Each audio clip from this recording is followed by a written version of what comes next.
성도 여러분 안녕하세요. 톨레되기 2024 11월 15일 시간입니다. 오늘 우리가 읽을 분량은 로마서 1장에서 4장까지입니다. 이제 로마서 하면 이제 굉장히 이게 어려운 책이에요. 그래요. 근데 이제 로마서도 바울이 쓴 편지 글입니다. 이제 바울이 3차 전도 여행할 때 그 끝무렵에 고린도에 있었잖아요. 고린도에 있을 때 로마에 보낸 편지 글이에요. 그러면 로마에는 그렇다면 로마에는 이제 바울이 로마에 가기 전에 로마에는 이미 기독교인들이 있었다는 거죠. 그러니까 다른 곳들은 바울이 개척한 교회들이에요. 근데 로마 교회는 바울이 개척한 교회가 아니고 바울이 가기 전에 이미 그곳에 교인들이 있었다는 겁니다. 그러니까 이제 뭐 유월절에 예루살렘에서 은혜를 받았던 그 유대인들이 흘러 들어갈 수도 있고 또 그들을 통해서 뭐 전도를 받던 이렇게 그렇게 이제 유대계 그리스도인들하고 이방의 헬라계 그리스도인들이 같이 섞여서 이제 신앙생활을 하고 있었던 것이죠. 그러다 보니까 그들 사이에 이제 문제들이 생기고 갈등이 생깁니다. 그래서 로마서는 그들의 그 갈등을 해결하고 연합하기 위해서 쓴 글이다. 그렇게 말해요. 그러니까 로마서가 한 논문처럼 그렇게 쓰여져서 이것이 로마서의 핵심이 칭의와 구원이다라고 주장하는 분들도 있고 로마서는 편지 글이니까 편지라고 하는 것은 그 지역에 뭔 문제가 있고 그래서 뭔가 목적이 있고 그래서 쓰여진 거니까 그 현지 상황을 봐야 되고 그래서 로마서의 핵심은 칭의 구원이 아니라 로마 교인들의 연합이다 이렇게 강조하는 분들도 있거든요. 아무튼 저는 그렇게 생각해요. 로마서는 편지 글이에요. 논문처럼 참 이게 주도 면밀하게 잘 구성되어 있지만 그것도 엄밀하게 말하면 편지 글이니까 로마서의 핵심은 그래 칭의 구원을 넘어서서 그리스도의 연합이다. 이제 그렇게 생각하거든요. 이제 그렇게 생각하시고 읽으시면 이해가 잘 될 겁니다. 그래서 이제 그렇게 로마서를 썼던 목적이 그렇게 연합이고 또 하나는 이제 바울이 땅끝 서버나 그러니까 스페인이죠. 스페인까지 전도하기를 원해요. 그래서 그 일을 위해서 로마 교인들로부터 그 후원을 받기를 기대하는 마음들이 있죠. 이런 목적 갖고 썼다고 여겨지고요. 또 이제 여기선 강조하는 게 이제 1장 17절에 나오는 이신칭의, 그러니까 오직 의인은 믿음으로 말미암아 살리라는 이신칭의 이 구절이 이제 중요하죠. 그러니까 이제 편지 글이니까 편지 앞부분에는 인사가 있고 또 이제 본론이 있잖아요. 핵심이 본론이 있고 그 다음에 이제 마지막 인사 부분이 있고 편지가 보통 이렇게 세 부분으로 나뉘잖아요. 로마서도 그렇습니다. 로마서도 1장 1절에서 7절까지가 그 인사말 들어간 서두라고 할 수 있고 1장 8절부터 15장 13절까지가 이제 몸통입니다. 본론입니다. 그리고 15장 14절부터 마지막 절까지가 이제 맺은말, 마지막 인사로 구성되어 있습니다. 자, 이것들 생각하시면서 읽어보세요. 오늘은 이제 이게 4장까지 읽게 되는데 이 4장까지 읽으면서 이제 그 이신칭이 믿음으로 구원받는다 이 말이 나오잖아요. 여기 보면 아브라함의 후손 이야기가 나옵니다. 그러니까 아브라함이 할례를 받아서 구원받은 게 아니에요. 하나님이 먼저 부르시고 할례를 받은 거거든요. 그러니까 구원이란 건 어떤 혈통으로 받는 게 아니라 믿음으로 받는다는 걸 이렇게 더 강조하고 있습니다. 자, 이것들 생각하시면서 읽어보세요. 시작하겠습니다. 로마서 예수 그리스도의 종 바울은 사도로 부르심을 받아 하나님의 복음을 위하여 택정함을 입었으니 이 복음은 하나님이 선지자들을 통하여 그의 아들에 관하여 성경에 미리 약속하신 것이라. 그의 아들에 관하여 말하면 육신으로는 다윗의 혈통에서 나셨고 성결의 영으로는 죽은 자들 가운데서 부활하사 능력으로 하나님의 아들로 선포되셨으니 곧 우리 주 예수 그리스도시니라. 그로 말미암아 우리가 은혜와 사도의 직분을 받아 그의 이름을 위하여 모든 이방인 중에서 믿어 순종하게 하나니 너희도 그들 중에서 예수 그리스도의 것으로 부르심을 받은 자니라. 노마에서 하나님의 사랑하심을 받고 성도로 부르심을 받은 모든 자에게 하나님 우리 아버지와 주 예수 그리스도로부터 은혜와 평강이 있기를 원하노라. 먼저 내가 예수 그리스도로 말미암아 너희 모든 사람에 관하여 내 하나님께 감사함은 너희 믿음이 온 세상에 전파됨이로다. 내가 그의 아들의 복음 안에서 내 심령으로 섬기는 하나님이 나의 증인이 되시거니와 항상 내 기도에 쉬지 않고 너희를 말하며 어떻게 하든지 이제 하나님의 뜻 안에서 너희에게로 나아갈 좋은 길 얻기를 구하노라. 내가 너희 보기를 간절히 원하는 것은 어떤 신령한 은사를 너희에게 나누어 주어 너희를 견고하게 하려 함이니 이는 곧 내가 너희 가운데서 너희와 나의 믿음으로 말미암아 피차 안위함을 얻으려 함이라. 형제들아, 내가 여러 번 너희에게 가고자 한 것을 너희가 모르기를 원하지 아니하노니 이는 너희 중에서도 다른 이방인 중에서와 같이 열매를 맺게 하려 함이로되 지금까지 길이 막혔도다. 헬라인이나 야만인이나 지혜 있는 자나 어리석은 자에게 다 내가 빚진 자라. 그러므로 나는 할 수 있는 대로 노마에 있는 너희에게도 복음 전하기를 원하노라. 내가 복음을 부끄러워하지 아니하노니 이 복음은 모든 믿는 자에게 구원을 주시는 하나님의 능력이 됨이라. 먼저는 유대인에게요 그리고 헬라인에게로다. 복음에는 하나님의 의가 나타나서 믿음으로 믿음에 이르게 하나니 기록된 바 오직 의인은 믿음으로 말미암아 살리라 함과 같으니라. 하나님의 진노가 불의로 진리를 막는 사람들이 모든 경건하지 않은가 불의에 대하여 하늘로부터 나타나나니 이는 하나님을 알만한 것이 그들 속에 보임이라. 하나님께서 이를 그들에게 보이셨느니라. 창세로부터 그의 보이지 아니하는 것들 곧 그의 영원하신 능력과 신성이 그가 만드신 만물에 분명히 보여 알려졌나니 그러므로 그들이 핑계하지 못할지니라. 하나님을 알되 하나님을 영화롭게도 아니하며 감사하지도 아니하고 오히려 그 생각이 허망하여지며 미련한 마음이 어두워졌나니 스스로 지혜 있다 하나 어리석게 되어 썩어지지 아니하는 하나님의 영광을 썩어질 사람과 새와 짐승과 기어다니는 동물 모양의 우상으로 바꾸었느니라. 그러므로 하나님께서 그들을 마음의 정욕대로 더러움에 내버려 두사 그들의 몸을 서로 욕되게 하게 하셨으니 이는 그들이 하나님의 진리를 거짓 것으로 바꾸어 피조물을 조물주보다 더 경배하고 섬김이라. 주는 곧 영원히 찬송할 이시로다. 아멘. 이 때문에 하나님께서 그들을 부끄러운 욕심에 내버려 두셨으니 곧 그들의 여자들도 순리대로 쓸 것을 바꾸어 영리로 쓰며 그와 같이 남자들도 순리대로 여자 쓰기를 버리고 서로 향하여 음욕이 불릴 듯 하며 남자가 남자와 더불어 부끄러운 일을 행하여 그들의 그릇됨에 상당한 보응을 그들 자신이 받았느니라. 또한 그들이 마음에 하나님 두기를 싫어하며 하나님께서 그들을 그 상실한 마음대로 내버려 두사 합당하지 못한 일을 하게 하셨으니 곧 모든 불의, 추악, 탐욕, 악의가 가득한 자요 시기, 살인, 분쟁, 사기, 악독이 가득한 자요 수군수군하는 자요 비방하는 자요 하나님께서 미워하시는 자요 능욕하는 자요 교만한 자요 자랑하는 자요 악을 도모하는 자요 부모를 거역하는 자요 우매한 자요 배약하는 자요 무정한 자요 무자비한 자라.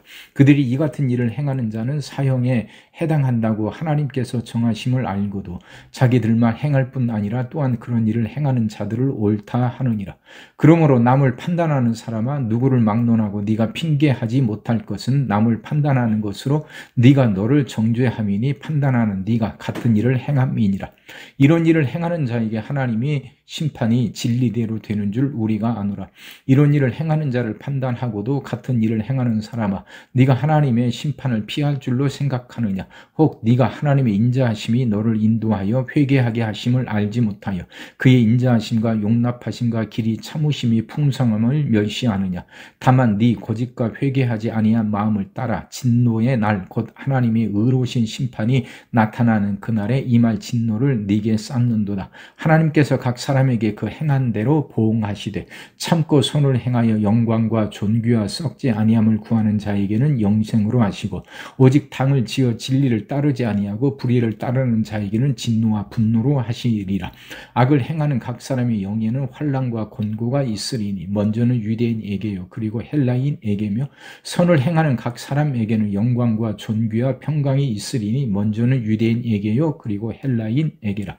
이는 하나님께서 외모로 사람을 취하지 아니하심이라. 무릇 율법 없이 범죄한 자는 또한 율법 없이 망하고 무릇 율법이 있고 범죄한 자는 율법으로 말미암아 심판을 받으리라.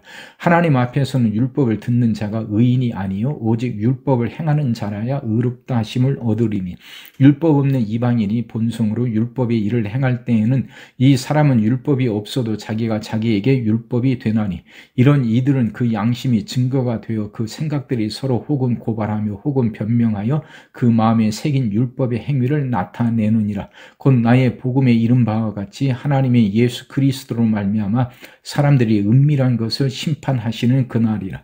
유대인이라 불리는 네가 율법을 의지하며 하나님을 자랑하며 율법의 교훈을 받아 하나님의 뜻을 알고 지극히 선한 것을 분간하며 맹인의 길을 인도하는 자요 어둠에 있는 자의 빛이요 율법에 있는 지식과 진리의 모본을 가진 자로서 어리석은 자의 교사요 어린 아이의 선생이라고 스스로 믿으니 그러면 다른 사람을 가르치는 네가 네 자신은 가르치지 아니하느냐. 도둑질하지 말라 선포하는 네가 도둑질하느냐.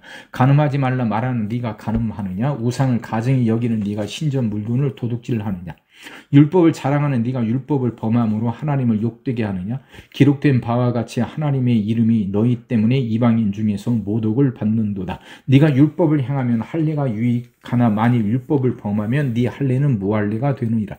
그런즉 무할례자가 율법의 규례를 지키면 그 무할례를 할례와 같이 여길 것이 아니냐. 또한 본래 무할례자가 율법을 온전히 지키면 율법 조문과 할례를 가지고 율법을 범하는 너를 정죄하지 아니하겠느냐. 무릇 표면적 유대인이 유대인이 아니요 표면적 육신의 할례가 아니니라. 오직 이면적 유대인이 유대인이며 할례는 마음에 할지니 영에 있고 율법 조문에 있지 아니한 것이라. 그 칭찬이 사람에게서가 아니요 다만 하나님에게서니라. 그런즉 유대인의 나음이 무엇이며 할례의 유익이 무엇이냐. 범사에 많으니 우선은 그들이 하나님의 말씀을 맡았음이니라. 어떤 자들이 믿지 아니하였으면 어찌하리요. 그 믿지 아니하며 하나님의 믿부심을 패하겠느냐. 그럴 수 없느니라. 사람은 다 거짓되되 오직 하나님은 참되시다 할지어다. 기록된 바 주께서 주의 말씀이 의롭다함을 얻으시고 판단 받으실 때에 이기려 하심이라 함과 같으니라. 그러나 우리 불의가 하나님의 의를 드러나게 하면 무슨 말을 하리요. 내가 사람의 말하는 대로 말하노니 진노를 내리시는 하나님이 불의하시냐. 결코 그렇지 아니하니라. 만일 그러하면 하나님께서 어찌 세상을 심판하시리요. 그러나 나의 거짓말로 하나님의 참되심이 더 풍성하여 그의 영광이 되었다면 어찌 내가 죄인처럼 심판을 받으리요. 또는 그러면 선을 이루기 위하여 악을 행하자 하지 않겠느냐. 어떤 이들이 이렇게 비방하여 우리가 이런 말을 한다고 하니 그들은 정죄받는 것이 마땅하니라. 그러면 어떠하냐. 우리는 나으냐. 결코 아니라. 유대인이나 헬라인이나 다 죄 아래에 있다고 우리가 이미 선언하였느니라. 기록된 바 의인은 없나니 하나도 없으며 깨닫는 자도 없고 하나님을 찾는 자도 없고 다 치우쳐 함께 무익하게 되고 선을 행하는 자는 없나니 하나도 없도다. 그들의 목구멍은 열린 무덤이요 그 혀로는 속임을 일삼으며 그 입술에는 독사의 독이 있고 그 입에는 저주와 악독이 가득하고 그 발은 피 흘리는데 빠른지라. 파멸과 고생이 그 길에 있어 평강의 길을 알지 못하였고 그들의 눈앞에 하나님을 두려워함이 없느니라 함과 같으니라. 우리가 알거니와 무릇 율법이 말하는 바는 율법 아래에 있는 자들에게 말하는 것이니 이는 모든 입을 막고 온 세상으로 하나님의 심판 아래에 있게 하려 함이라. 그러므로 율법의 행위로 그의 앞에 의롭다 하심을 얻을 육체가 없나니 율법으로는 죄를 깨달음이니라. 이제는 율법 외에 하나님의 한 의가 나타났으니 율법과 선지자들에게 증거를 받은 것이라. 곧 예수 그리스도를 믿음으로 말미암아 모든 믿는 자에게 미치는 하나님의 은이 차별이 없느니라. 모든 사람이 죄를 범하였으며 하나님의 영광에 이르지 못하더니 그리스도 예수 안에 있는 성령으로 말미암아 하나님의 은혜로 값없이 의롭다 하심을 얻은 자 되었느니라. 이 예수를 하나님이 그의 피로써 믿음으로 말미암는 화목제물로 세우셨으니 이는 하나님께서 길이 참으시는 중에 전에 지은 죄를 간과하심으로 자기의 의로우심을 나타내려 하심이니 곧 이때에 자기의 의로우심을 나타내사 자기도 의로우시며 또한 예수 믿는 자를 의롭다 하려 하심이라. 그러니 그런즉 자랑할 데가 어디냐 있을 수가 없느니라. 무슨 법으로냐 행위로냐 아니라 오직 믿음의 법으로니라. 그러므로 사람이 의롭다 하심을 얻는 것은 율법의 행위에 있지 않고 믿음으로 되는 줄 우리가 인정하노라. 하나님은 다만 유대인의 하나님이시냐 또한 이방인의 하나님은 아니시냐. 진실로 이방인의 하나님도 되시느니라. 할례자도 믿음으로 말미암아 또한 무할례자도 믿음으로 말미암아 의롭다 하실 하나님은 한 분이시니라. 그런즉 우리가 믿음으로 말미암아 율법을 파기하느냐 그럴 수 없느니라. 도리어 율법을 굳게 세우느니라. 그런즉 육신으로 우리 조상인 아브라함이 무엇을 얻었다 하리요? 만일 아브라함이 행위로서 의롭다 하심을 받았으면 자랑할 것이 있으려니와 하나님 앞에서는 없느니라. 성경이 무엇을 말하느냐? 아브라함이 하나님을 믿음에 그것이 그에게 의로 여겨진 바 되었느니라. 일하는 자에게는 그 싹이 은혜로 여겨지지 아니하고 보수로 여겨지거니와 일을 아니할지라도 경건하지 아니한 자를 의롭다 하시는 이를 믿는 자에게는 그의 믿음을 의로 여기시나니. 일한 것이 없이 하나님께 의로 여기심을 받는 사람의 복에 대하여 다윗이 말한 바 불법이 사함을 받고 죄가 가리워짐을 받는 사람들은 복이 있고 주께서 그 죄를 인정하지 아니하실 사람은 복이 있도다 함과 같으니라. 그런즉 이 복이 할례자에게냐 혹은 무할례자에게도냐 무릇 우리가 말하기를 아브라함에게는 그 믿음이 의로 여겨졌다 하노라. 그런즉 그것이 어떻게 여겨졌느냐? 할례시냐 무할례시냐? 할례시가 아니요 무할례시니라. 그가 할례의 표를 받은 것은 무할례시의 믿음으로 된 의를 인친 것이니 이는 무할례자로서 믿는 모든 자의 조상이 되어 그들도 의로 여기심을 얻게 하려 하심이라. 또한 할례자의 조상이 되었나니 곧 할례 받을 자에게 뿐 아니라 우리 조상 아브라함이 무할례시에 가졌던 믿음의 자취를 따르는 자들에게도 그러하니라. 아브라함이나 그 후손에게 세상의 상속자가 되리라고 하신 언약은 율법으로 말미암은 것이 아니요 오직 믿음의 의로 말미암은 것이니라. 만일 율법에 속한 자들이 상속자이면 믿음은 헛것이 되고 약속은 파기되었느니라. 율법은 진노를 이루게 하나니 율법이 없는 곳에는 범법도 없느니라. 그러므로 상속자가 되는 그것이 은혜에 속하기 위하여 믿음으로 되나니 이는 그 약속을 그 모든 후손에게 굳게 하려 하심이라. 율법에 속한 자에게 뿐만 아니라 아브라함이 믿음에 속한 자에게도 그러하니 아브라함은 우리 모든 사람의 조상이라. 기록된 바 내가 너를 많은 민족의 조상으로 세웠다 하신과 같으니 그가 믿은 바 하나님은 죽은 자를 살리심이 없는 것을 있는 것으로 부르시는 이시니라. 아브라함이 바랄 수 없는 중에 바라고 믿었으니 이는 네 후손이 이같으리라 하신 말씀대로 많은 민족의 조상이 되게 하려 하심이라. 그가 100세나 되어 자기 몸이 죽은 것 같고 사라의 태가 죽은 것 같음을 알고도 믿음이 약하여지지 아니하고 믿음이 없어 하나님의 약속을 의심하지 않고 믿음으로 견고하여져서 하나님께 영광을 돌리며 약속하신 그것을 또한 능히 이루실 줄을 확신하였으니 그러므로 그것이 그에게 의로 여겨졌느니라. 그에게 의로 여겨졌다 기록된 것은 아브라함만 위한 것이 아니요 의로 여기심을 받을 우리도 위함이니 곧 예수 우리 주를 죽은 자 가운데서 살리신 이를 믿는 자니라. 예수는 우리가 범죄한 것 때문에 내줌이 되고 또한 우리를 의롭다 하시기 위하여 살아나셨느니라. 아멘.